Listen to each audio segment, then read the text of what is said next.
So in Vectorworks, what we're going to end up doing today is we're going to set up our blank document to now have the appropriate layers and the appropriate classes. And the way that we're going to do that is we're going to go to the layer stack, and in the layer stack we're going to edit design layer 1 to be our title block. And I like to do everything in capitals because in true drafting all letters are in capital letters. So we're going to make that our title block.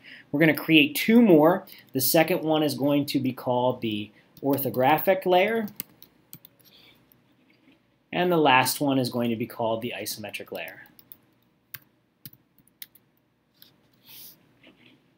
And then if I put my mouse over top of these here, I can reorder these, and I just want my title block to be in first order, my orthographic to be in second order, and my isometric to be in third order. Then we're going to go over here to classes, and in none, we're going to double click on that and use at creation, unclick using textures, and that's going to be something we're going to do for all of these today. We're going to make this one the visible class.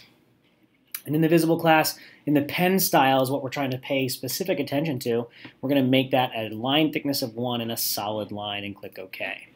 In the dimensions class, just to keep some consistency, we're going to type dimensions in all capital letters, and we're going to use the graphical attribute at creation, get rid of the texture, and we're going to make that a solid line. We're going to make that a blue color so it sticks out a little bit, and leave the line thickness at 0.05. Now we get to create some more. We're going to do a hidden class. So we create it, and once we create it, now we can go in and edit that. And we're going to use those graphical attributes again and get rid of the texture attributes. And in the hidden line, we're actually going to go to line type.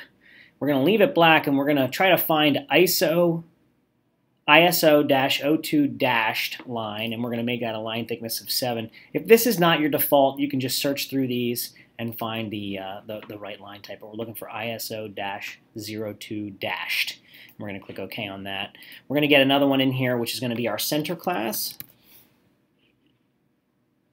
And we're going to edit that center class. We're going to use those graphical attributes.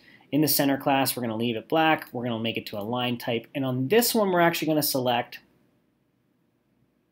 ISO-08 long dash short dash, and again we're going to make the line thickness 7 and click OK.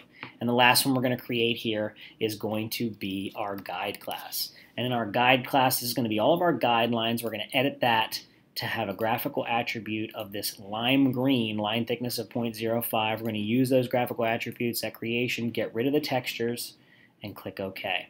So let's talk about why this is important, because now if I look up here, I have now my classes, and if I drag down, I can select any of those classes at any given time. I can also select any of my layers at any given time. And I'm just going to stay on my title block layer for right now. But if I grab my line tool and I wanted a visible line, all I have to do is just draw the line while my visible class is up here. If I would just switch that to the dimensions class, you're going to now see that my line is this blue color. And if I switch that to my guide class, you're going to see that that's now going to be that green color. Same thing's going to happen for my center and my hidden, right? I'm going to have a hidden line, or I'm going to have some kind of center line happening. But I now don't have to go individually changing my attributes every time I want to try to draw a line.